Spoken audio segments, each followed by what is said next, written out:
이 시간 하나님께서 우리에게 주시는 말씀은 사도행전 16장 1절에서 5절 말씀입니다. 제가 보는 성경으로 신약 214쪽입니다.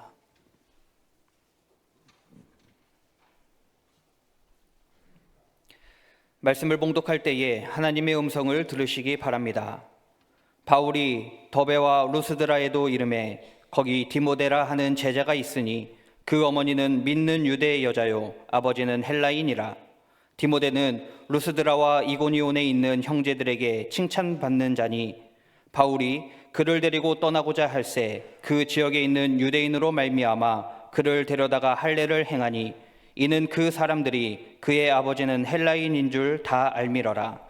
여러 성으로 다녀갈 때에 예루살렘에 있는 사도와 장로들이 작정한 규례를 그들에게 주어 지키게 하니 이에 여러 교회가 믿음이 더 굳건해지고 수가 날마다 늘어가니라. 아멘. 제가 여러분 이렇게 질문을 하면서 설교를 한번 시작을 해볼게요. 왜 대한민국은 양부나 양극화 이게 점점 심해지는 것일까? 그리고 가진 사람과 없는 사람의 경제적인 그 차이가 점점 커지고 있는 것 같단 말이에요. 그리고 왜 대한민국은 공의, 정의, 진실 이게 제대로 안착이 안 되는 것일까? 여기에 대한 부분은 제가 사회학자가 아니기 때문에 정확한 답을 여러분에게 제시는 못할 것 같아요. 저는 교회 전문가이니까 이 질문을 이렇게 좀 바꿔볼게요. 왜 대한민국에 있는 교회들은 점점 타락해 가고 있는가? 교회가 굉장히 많이 있습니다. 그런데 우스운 현상이 있어요.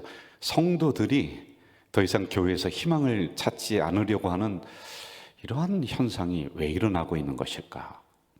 우리가 변화되어야 된다, 개혁해야 된다, 뭐 이런 이야기를 많이 하는데도 불구하고 정작 왜 우리는 변화되지 않는 것일까? 라고 하는 질문을 여러분에게 한번 던지고 싶어요. 이 질문을 가지고 우리 설교 안으로 들어와서 이런 해답을 좀 하나하나 찾아가면 좋을 것 같아요.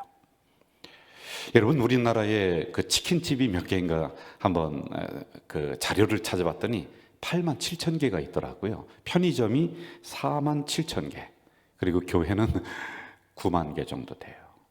그리고 목사님들이 약 13만에서 15만 명 정도 이렇게 되고 있습니다.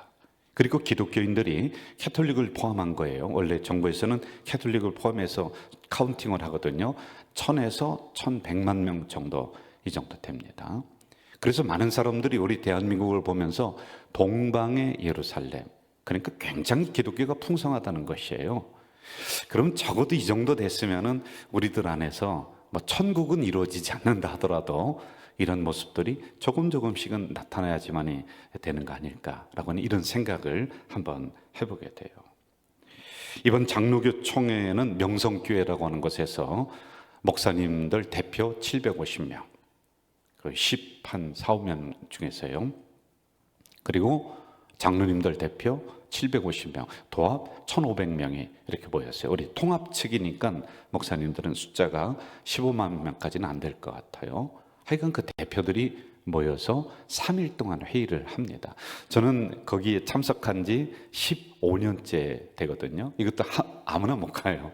우리 인천노회에서도 목사님들이 100분이 넘는데 거기에서 15명, 16명 정도 거기에 다녀올 수 있도록 허락을 해주시는 거거든요. 그런데 3일 동안 이 질문이 저를 굉장히 괴롭혔어요. 계속 있으면서요. 총회 참석을 15년째 하고 있는데 10년 전에 싸우던 그 문제는 지금도 싸우고 있어요. 목사님들이 막 소리 지르면서 3일째 되는 날은요, 너무 어수선하더라고요. 굉장히 부끄러운 그런 모습이 일어났었어요. 15년 전이나 지금이나 처참할 정도로 교회가 변화가 없는 거예요. 그냥 그대로예요. 아니, 오히려 과거로 급속하게 돌아가는 것 같아요. 제가 여러분 극단적인 이야기 하나 할게요. 이런 변화를 어떻게 하면은 이뤄낼 수 있을까? 하나 있을 것 같아요. 저를 포함해서 지금 있는 목사님들 다 옷 벗는 거예요. 그리고 새로운 목사님들이, 좀 훈련받은 젊은 목사님들이 이 자리에 들어오면은 조금 변화가 되지 않을까, 이런 극단적인 생각을 하고 있습니다. 3일 동안 그 넓은 예배당 한 1,500명 정도가 밑에 있었고요. 그리고 2층에는 1,080명의 성가대가 쫙 있는 거예요. 그 왜 1080명이냐 그랬더니 이번에 108회 총회라 1080명이다. 뭐 이런 얘기를 하더라고요. 굉장히 풍성했습니다만은 저는 부끄러웠어요. 그리고 설교라든지 회의를 진행하는 내내 솔직히 속이 좀 울렁거렸습니다. 3일 내내 이 현상을 어떻게 해석해야 될까? 그러면 무엇이 문제일까? 이게 저를 굉장히 힘들게 했었던 이번 총회예요. 그러면서 저는 다음과 같이 3가지의 답을 이 안에서 찾았어요. 해결 방법은 아니에요. 그냥 이러한 것 때문에 이 현상이 일어났다. 첫째는요, 지나친 욕심이 자리하기 때문에 이렇지 않을까, 이런 생각을 한번 해봤어요. 여러분, 교회를 개혁하는 것이나 국가를 개혁하는 것이냐, 첫 출발점이 뭐냐면 지도자들이 욕심을 내려놔야 돼요. 자기가 먹을 거 다 먹고 가질 거 다 먹고 차지할 거 다 차지하고 어떻게 여러분 교회나 국가가 개혁되고 변화가 될 수 있겠습니까? 하나님을 자기의 이익의 재료로 삼으면 안 돼요. 하나님을 이용하면 안 돼요. 그런데 다 이용하고 있는 거예요, 지금요. 중세기는 기독교의 굉장한 왕성한 시기였어요. 그런데 역사가들은 중세기를 뭐라고 하는지 아세요? 암흑시대래요. 암흑시대. 왜 그런지 아세요?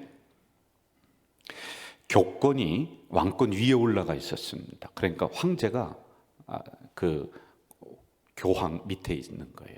그러면서 이 교회들이요, 생각 제한해버리고 문화를 제한하고, 그는 뭐 그렇다고 칩시다. 그런데 더 나가서 1000년 동안 어떤 짓을 했느냐면요, 성직 매매. 그러니까 목사를 돈 주고 사고 파는 거예요, 이 직분을요. 그래서 돈이 막 쌓이는 거예요. 그리고 성도들은 별 문제 없습니다. 백성들에게, 순수한 백성들에게 어떻게 했느냐, 면죄부를 파는 거예요. 야, 이 종이 있잖아, 이거 100만 원짜리인데 이 100만 원 헌금하면은 이게 당신네 할아버지가 지옥에 있다가 천국으로 간다, 뭐 예를 들면 면죄부가 그런 거거든요. 그러니까 거기에 다 속아 넘어간단 말입니다. 그래서 이렇게 얘기해요. 그 시대를, 정의를 익혀내래요. 혼란의 시대, 안개가 자욱한 시대, 길을 잃어버린 시대가 그때였다는 거예요. 이상하죠? 교회가 그렇게 왕성했는데 오히려 역사가들은 이렇게 평가를 하고 있으니 말이에요. 사욕이라고 하는 것에는 2가지 뜻이 있어요. 첫째는 자기 개인의 이익만을 찾는 욕심이고요, 2번째는 그릇된 욕망이라고 하는 뜻을 가지고 있어요. 한국교회 병폐 중에 하나, 제가 뭐 거기에 대해서 정확하게 진단을 내리고 나는 깨끗하다 그렇게 솔직히 얘기는 못하겠습니다만은, 그래도 제가 보는 견지에서는 교회에 사리사욕이 많아요. 여러분은 없어요. 교회 지도자들이에요. 저를 포함해서 장로님들, 지도자 그룹이거든요. 너무 많아요. 그러므로 혹시라도 그런 것이 있다면은 우리가 내려놓아야 돼요. 이것을 실천하지 못하면 여기서부터 많은 문제들이 발생을 합니다. 사사로운 욕심, 그릇된 욕심은 2가지를 망쳐요. 하나는 개인을 망하게 해요. 그리고 2번째는 교회 공동체를 망하게 하는 거예요. 이것은요, 저를 가르쳐 주신 목사님의 생각이 또 자꾸 나는 거예요. 왜냐하면 이런 상황에서 이 부분에 대해서 저를 가르쳐 준 목사님이 뭐라고 했냐면, 김 목사, 교회 현장에서는 담임 목사 되면은 돈과 멀어져야 돼. 돈과 멀어져야 돼. 그리고 헌금으로 되어지는 일들이니까 정말 정확하고 깨끗하게 사용해야 돼. 왜냐면요, 김 집사님이 시장에서 그 하루 종일 일하면서 번 돈을 헌금으로 드리는 거거든요. 우리 박 집사님이 한 달 내내 직장에서 자존심 팔아가면서 그렇게 흘린 눈물의 돈을 11조로 드리는 거거든요. 그걸 먹고 사는 존재가 목사들이에요. 그러니까 조심해야 돼, 조심해야 돼. 이 얘기가 자꾸 떠오르는 거예요. 하나님의 교회를 자기 배를 채우는 목적으로 삼으면 안 돼요. 이 하나님의 성경을 자기 이익의 수단으로 이용하면 안 된다, 이런 생각이 들었어요. 그리고 고민하면서 3일 동안 왜 이런 현상이 일어났을까? 2번째, 이것 때문에 그렇구나. 기본과 원칙이 무너진 우리 교회들이구나, 이런 생각이 들었어요. 슬픈 것 중에 하나가 자기들이 유리한가 불리한가에 따라서 이 성경을 갖다 거기다 들이대는 거예요. 이게 하나님 뜻이라는 거예요. 작년에는 안 그랬거든요. 근데 올해는 그렇게 또 막 이렇게 왔다 갔다 하는 거예요. 그러니까 원칙이 없는 거예요. 기분이 안 돼 있는 거란 말입니다. 솔직히 모르겠습니다. 그분들은 일부예요. 성경을 안 따르는 것 같아요. 성경이 그들에게 영향을 주지 않는 것 같은 이런 슬픈 생각이 떠나지가 않았어요. 그러니 여러분, 지도자 그룹이 이 정도 되니까 목회 현장은요 처참해요. 다 무너져가고 있는 거란 말이에요. 일부 지도자들의 지적인 수준, 뭐 높은 학벌을 얘기하는 게 아니에요. 적어도 여러분 엉덩이 붙이고 앉아서 말씀 연구해야 되잖아요. 그럴 데 없어요. 도덕적이고 윤리적인 수준, 여러분 너무 유치한 거예요. 성도들 이끌고 가는 그런 어떤 도덕적이고 윤리적인 그 정도는 있어야 되잖아요. 뭐 거룩한 성자를 이야기하는 것이 아니라. 그런데 이게 너무 안 됐어요. 여러분, 이 복음을 정말 귀한 것으로 우리가 여겨야 돼요. 우리가 여겨야 돼요. 그런데 이 복음을 파는 거예요. 장사꾼들이에요. 무슨 다단계하는 것 마냥 그렇게 가르치면서 이렇게 하면 교회가 10배 커진다, 뭐 성도들이 1년 안에 몇천 명이 온다, 이거 다단계예요. 리어카 장사하시는 분들도 상도덕 있고 윤리가 있는데 목회자는 이게 없어요. 함부로 가서 교회 뺏어오는 거예요. 성도들 뺏어오는 거예요. 교회 크다는 이유로 막 뒤집는 거예요. 괜찮다는 거예요. 10년 전에 했었던 그 약속을 또 뒤집는 거예요. 그러니 여러분, 이게 어떻게 되겠냐는 거예요. 다 죽어버리는 거예요. 자기도 죽고 우리들도 죽어요. 함께 죽어요. 함께. 여러분, 얼마나 부끄러운지 총회에서 목사님들이 지켜야 될 윤리 강령에서 책자를 만들어내서 이거 제발 이대로 지켜주세요. 그런데 안 돼요. 그러니까 어떻게 했느냐, 그 다음에 목사님들을 불러 모아서 재교육을 시켜요. 이번에는 뭐 1000명, 2000명 이렇게 불러 모아서 교육을 아주 의무적으로 또 다시 시켜요. 그런데 더 우스운 거는 그걸 진행하고 만드는 사람들이 원칙 기본 다 무너뜨리니까 거기서부터 안 되는 거란 말이에요.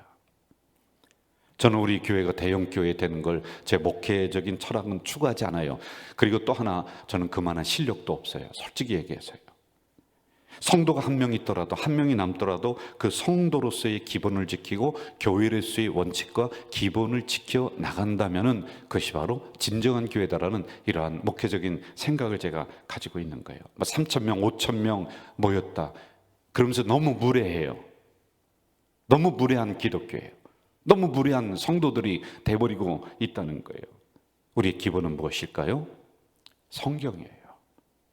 그럼 우리가 지켜야 될 원칙은 무엇일까요? 이 말씀을 우리의 삶의 현장에서 하나하나 실천해 나가는 게 우리의 원칙이란 말이에요. 한참을 고민하면서 얻은 세 번째, 왜 이럴까? 라고 하면서 얻은 답은 정직이 사라져가는 것 같아요. 거짓말을 너무 많이 해요. 그리고 안 했다는 거예요. 그리고 더 우스운 거는 이게 하나님 뜻이다. 언제 하나님이 그렇게 하라고 했습니까? 자기 욕심, 자기의 생각, 그 거짓말하는 거예요. 이게 너무 많아요.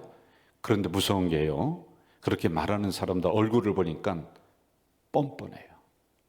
그리고 더 무서운 게 파고 들어가 보니까 돈과 연결이 돼 있으니까 다 바뀌는 거예요. 정직하지 못한 거예요. 교회는, 잘 들으세요, 교회는 사회보다 더 엄정한 기준으로 자신을 점검해야 돼요. 엄정해야 돼요. 그런데 우리 못해요, 여러분. 얼마 전에 여러분에게 소개했었던 그 기독교 신뢰도 보세요. 카톨릭 40% 넘어요. 일반 국민들에게 얘기했더니 불교 30% 넘어요. 기독교 이거 더 떨어졌을 거예요. 안 믿는다는 거예요. 믿지 못할 집단 두 곳. 1등이 어딘지 아세요? 정치인들. 두 번째, 부끄러운 거예요. 교회 지도자들 믿지 못한대요. 신뢰하지 못하는 집단, 이렇게 나와 있습니다. 세계 어느 나라 기독교에도 이런 일은 없어요. 이런 일은 없어요, 여러분.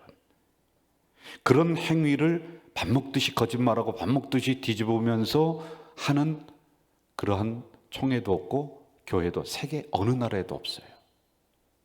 여러분, 원래 교회의 수준은 지적이고 도덕적이고 윤리적인 수준은 사회적인 기준보다 약간 높아요. 그래서 사회를 끌고 가는 거거든요. 그런데 거꾸로 된 나라, 우리나라가 유일해요. 이렇게 많은 교회가 있는데도요. 이렇게 심각한 교회의 도덕적 상실에 대해서 한국 교회는 마땅히 책임을 져야지만이 돼요. 그것을 고쳐야 될 의무가 있어요. 이게 안 되면요, 복음 전도 안 돼요. 여러분, 다 떠나요. 이번에 이게 또 발표가 되고 어쩌고 하면은 총회에서 결정한 부끄러운 부분들이 또 있거든요. 그럼 젊은이들 교회 안 나와요. 요즘 커밍아웃이라는 거 있는데 그게 뭔지 아세요? 내가 남자인데 나는 남자랑 사귀어. 나는 여자인데 여자랑 나는 결혼할 거야. 이게 이제 커밍아웃이라는 건데, 요즘 젊은이들의 커밍아웃이 뭔지 아세요? 대학생들의 커밍아웃이 나 사실은 교회 다녀. 이게 커밍아웃이에요. 이게 너무 부끄러운데 그걸 자기가 밝힌다는 거예요. 1960년대, 70년대, 80년대 정도까지만 해도 한국 사회에 우리 교회들은 빛이 되고 소금이 됐었어요. 굉장히 영향력이 있었어요. 수많은 사람들이 어렵고 힘들 때 교회로 와서 위로받았어요. 예배당의 종소리만 들려도 사람들이 막 마음이 위로가 되고 눈물 흘렸던 그런 때가 있었어요. 사회적인 아픔, 어려움 외면하지 않았어요. 시대적 정신을 가지고 교회가 살아갔었던 때가 그때예요. 그런데 지금은요, 안 돼요. 왜? 정직하지 못해서 부패했어요. 안으로 부패했어요. 안으로 썩었어요. 여러분, 부패라고 하는 것은 썩을 부, 무너질 패. 그래서 공동체가 함께 썩어서 무너진다는 거예요. 라틴어의 그 혼용어가 있는데 이것은 함께 파멸한다. 그러니까 여러분, 같이 죽는 거예요. 우리만 괜찮다, 아니에요. 다 같이 죽는 거예요. 공동체가 함께 무너져 내리는 거예요. 주님의 엄중한 경고를 들어야 돼요. 마태복음 21장 13절 메시지라는 성경으로 제가 읽어드릴게요. 예수께서 다음 말씀을 인용하셨다. 내 집은 기도하는 집이라고 일컬어졌다. 그런데 너희는 그곳을 도둑의 소굴로 만들었다. 아주 재미난 이론이 있습니다. 매물 비용의 오류. 언젠가 한번 이야기를 드렸던 것 같은데요. 이런 거예요. 어느 남편과 아내가 있는데 영화 구경을 갔어요. 근데 너무 재미가 없는 거예요. 그래서 남편이 있다가 이렇게 얘기했습니다. 아, 여보, 이거 너무 재미가 없어. 난 졸리고 여기 있는 자체가 우리가 시간 낭비야. 나가자. 나가서 우리 다른 일을 하자. 그랬더니 아내가 있다가 이렇게 얘기합니다. 아니, 무슨 얘기야.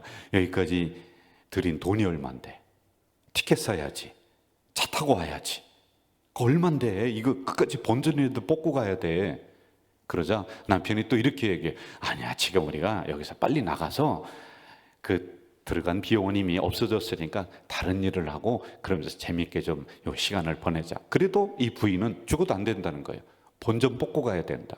이게 매물 비용의 오류라고 하는 거거든요.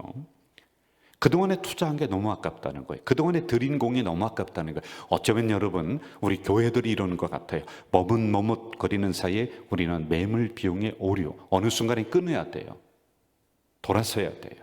근데 못하는 거예요. 우리가 들인 시간이 얼만데, 들인 공이 얼만데 다 늪으로 지금 빠져가고 있는 것 같단 말이에요. 자, 그러면 어떻게 해야 될까요? 제가 여러분, 손자 이야기하는 것을 용서해 주시기 바라요. 제 아내와 딸과 제가 종종 겪는 갈등이 있습니다. 그 아이를 사랑하는 것은 똑같아요. 그런데 사랑하는 방식에 있어서는 차이가 있는 것 같아요. 저는 이렇게 얘기합니다. 요즘 환경이 안 좋으니까 자연식으로다가 이 아이를 먹여야 돼. 그러면 저희 아내는 아니야, 그거보다는 골고루 먹여야 돼. 그리고 제 딸은 저희들 얘기 안 들어요. 인터넷 찾아보면서 자기가 하고 싶은 대로 해요. 그런데 사랑하는 것 똑같단 말입니다. 방식은 다르는 거예요. 전문가들한테 물어보세요. 다 달라요. 이럴 때 여러분은 어떻게 할까요?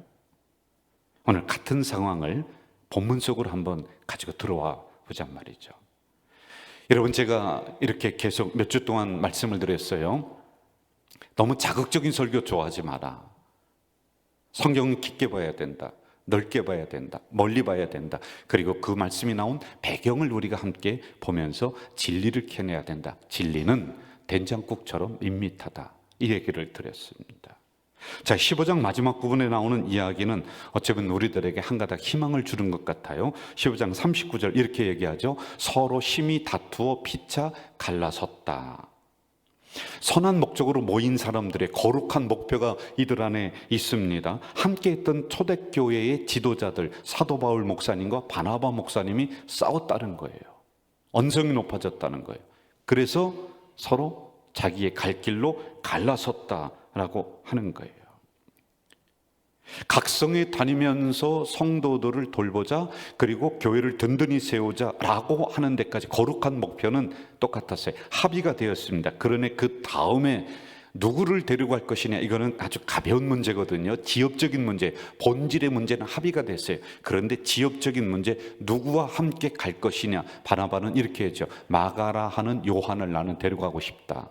그러자 사도 바울 목사님이 이렇게 얘기해요. 그 청년은 안 돼. 기본이 안 돼 있어. 약속도 안 지켜.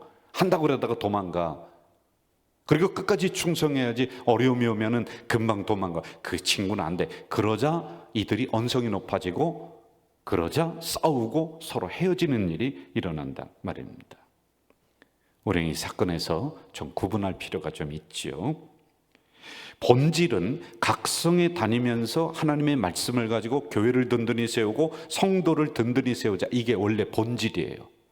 여기 이 명제 앞에는 다른 게 끼어들 게 없어요.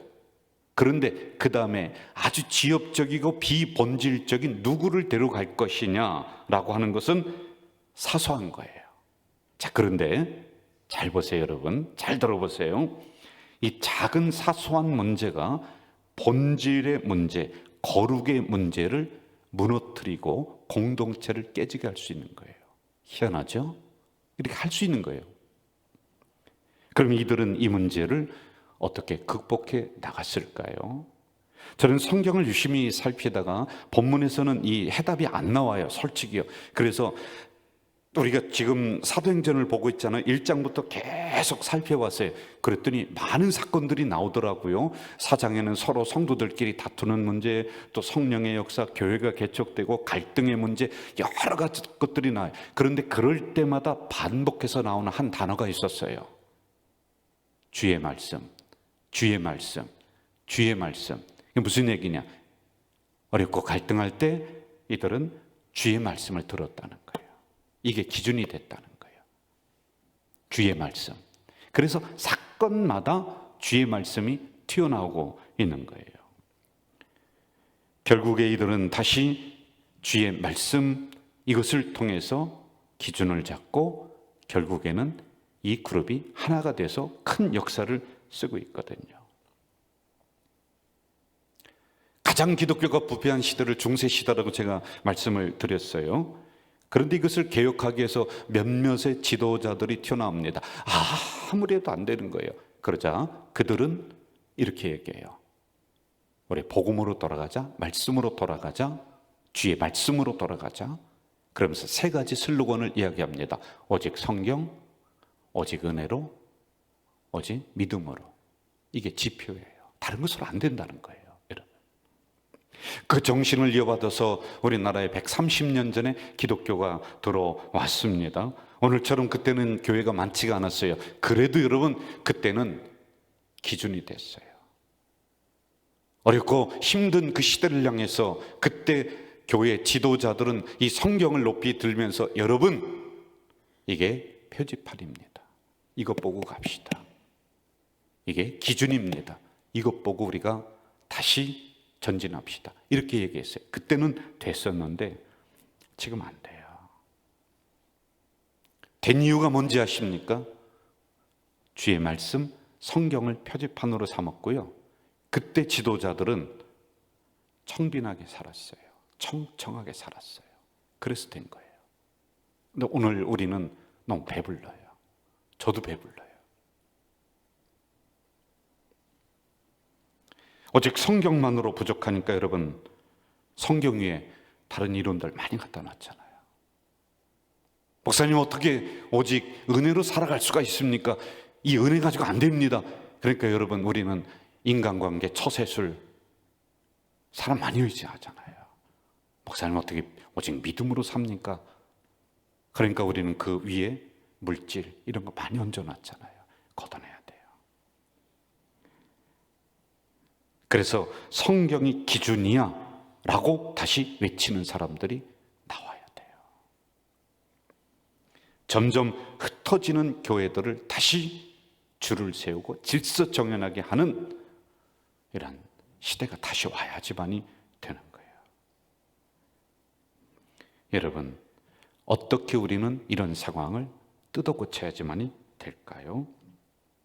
대열이 흩어지고 줄이 맞지 않는 것, 혼란스럽기만 한 이 시대, 그리고 더 심각한 것은 우리들 마음이 공허해져요. 점점 공허해져요. 많은 교회, 많은 성도들이 있으면서 교회는 이 세상에 힘 하나 쓰지 못하고요, 쩔쩔매면서 욕이나 얻어먹고 그렇게 살아가요. 그러므로 우리는 다시 오직 성경으로, 오직 은혜로, 오직 믿음으로 이 표지판을 다시 들어야 돼요.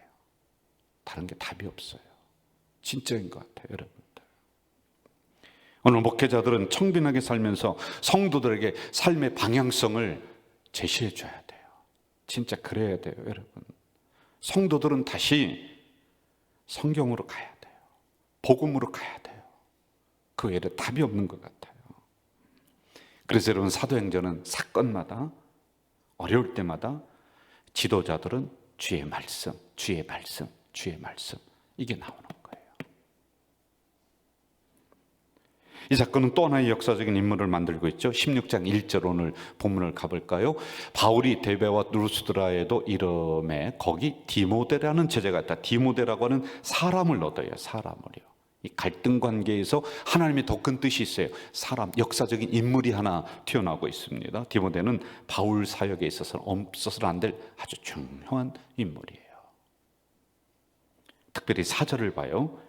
바울 일행은, 여기는 디모데도 이제 들어갑니다. 각 도시를 다니면서 예루살렘의 사도와 지도자들이 작성한 간단한 지침을 제시해 주었다. 그 지침은 더없이 큰 도움이 되었다. 간단한 지침이란 예루살렘 교회가 결정한 문제들이에요. 그리고 목회자들이 그것을 가지고 설교하는, 가르치는 내용, 이렇게 보면 될 것 같아요. 3일 동안 고민하고 갈등하면서 진짜 한국교회에 희망이 있을까? 라고 하는데 제 마음속에 한 단어가 딱 올라왔어요. 병든 어머니도 내 어머니다. 교회가 병들었어요. 그래도 내 교회예요. 교회가 어려워요. 그래도 내 교회예요. 병든 어머니라고 버릴 수가 없다. 무엇으로 병든 어머니 같은 교회를 치유할까요? 우리 힘으로 안 돼요. 단 하나, 다시 성경 들어야 돼요. 표지판이 돼야 돼요. 이게 표지판이 돼야 돼요. 그 외에는 다 지역적인 문제예요. 작은 문제예요. 우리들이 갈등하다가도 다시 성경으로 돌아가야 돼요. 우리들이 포기하려고 하다가도 다시 우리의 인생의 표지판인 성경으로 돌아가야지만이 되는 거예요. 디모데처럼 하나님의 말씀을 인생의 표지판으로 삼아서 병든 교회를 두루 다니면서 다 고쳐요. 그래서 여러분, 오늘 본문 마지막 절에는 각 교회들이 든든해졌다, 사람이 많아졌다, 이렇게 기록을 하고 있는 거예요. 기준을 사전적 의미로 찾아봤더니요, 기본이 되는 표준. 표준은 움직이면 안 돼요. 표준은 바꾸면 안 돼요. 이 표지판, 표준, 기준은요, 어렵다고 해서 방향을 함부로 틀면 안 돼요. 성경을 원어로 보면은 정경이라고 얘기를 해요. 정경은 세 가지 뜻이 있어요. 잣대가 된다. 그리고 우리들의 삶의 기준을 설정해 준다. 그리고 삶의 진위를 판단해 주는 척도가 됐다. 인간됨의 도리가 무엇인지, 우리가 어떻게 살아야 하는지, 어느 길로 걸어가야 하는지 기준이 된다라고 하는 것이죠. 그 사람의 진실을 판단할 수 있는 척도는 성경이라는 것이죠. 그래서 여러분, 변하면 안 돼요. 바꿔도 안 돼요. 빼도 안 돼요. 우리가 그 표지판에 맞춰야 돼요. 정리할게요. 꼭 기억했으면 좋을 한 문장 또 하나 소개할게요. 우리가 말씀을 지키면 말씀이 우리를 지킨다. 지킨다. 우리가 말씀을 지키면 말씀이 우리를 지킨다. 여러분, 지킨다라고 하는 뜻은 헬라어로 테레오, 보장하다, 돌보다, 보호하다, 히브리어로는 보관하다, 책임지다, 마음에 두다. 그게 무슨 얘기냐면 우리가 어떻게 하나님 말씀 다 지켜요. 그러나 지키려고 노력하는, 그래서 그 말씀을 내 마음에 저장해 두잖아요. 그러면 하나님의 말씀이 여러분을 지킨다는 거예요. 여러분 인생길이 안개와 같이 어둡습니까? 여러분의 가정이 그런가요? 여러분의 기업이 그런가요? 우리 교회가 그런가요? 그러면은 그럴 때 표지판을 다시 들어야 돼요. 기도할게요. 하나님 아버지, 우리의 등대이고 표지판이 되는 성경을 마음에 두고 마음에 품으면서 다시 복음으로 돌아가고 성경으로 돌아가서 회복되어져 나가는 우리 성도들, 교회 되도록 인도해 주시옵소서. 예수님의 이름으로 기도하옵나이다. 아멘.